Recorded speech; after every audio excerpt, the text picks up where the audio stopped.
ஓம் சரவண பவ. ஆன்மீக அன்பர்களே, முருகனை வழிபடும் போது பக்தனுக்குள் ஏற்படுத்தும் ஞானம் என்ன? அந்த ஞானம் எவ்வாறு அகந்தையை அழித்தது?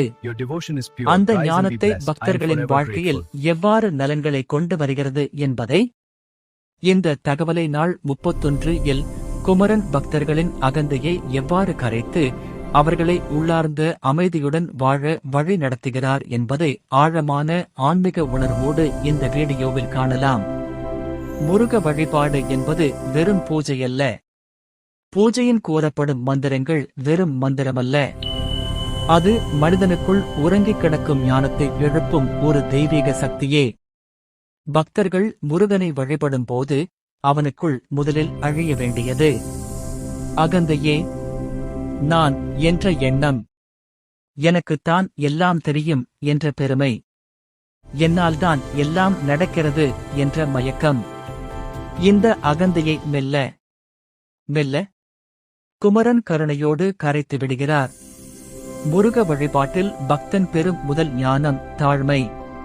தாழ்மை வந்தால் கோபம் குறையும், பொறாமை விலகும், அகந்தே சிதறும். அப்போதுதான் பக்தனின் வாழ்க்கையில் உண்மையான மாற்றங்கள் ஆரம்பமாகும். பக்தர்களாகிய நாம் நேற்று வரை மற்றவர்களை குறை சொல்லிக் கொண்டிருந்தவன் இன்று தன்னையே திருத்திக் கொள்ள கற்றுக்கொள்கிறான். நேற்று வரை பணம், பதவி, புகழ் என்று ஓடியவர்கள் ஆனால் இன்று முருகனை மனதார வணங்கி பின்பு மன அமைதியை தேட ஆரம்பிக்கின்றார்கள். அதுவே முருகன் அளிக்கும் ஞானத்தின் முதல் வெளிச்சம். குமரன் பக்தனை தண்டிக்க மாட்டார், அவர்களின் மனதை உடைக்க மாட்டார். பக்தர்களின் வாழ்க்கையில் நல்ல முறையில் மாற்றுவார்.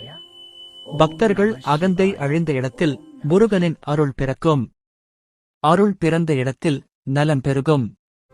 அதனால்தான் முருகனை மன உண்மையோடு வழிபடும் பக்தர்கள் வெளியில் பெரியவர்களாக இல்லாவிட்டாலும் உள்ளுக்குள் மிகப்பெரிய மனிதர்களாக மாறுகிறார்கள். இந்த மாற்றங்களே முருக வழிபாட்டின் மிகப்பெரிய அதிசயம்.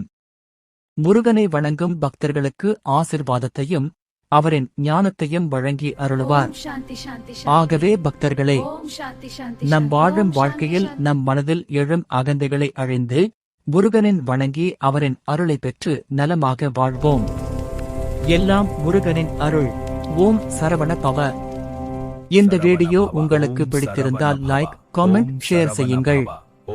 மேலும் இது போன்ற ஆன்மீக பதிவுகளுக்காக பாபு BK சேனலை சப்ஸ்கிரைப் செய்ய மறக்க வேண்டாம்.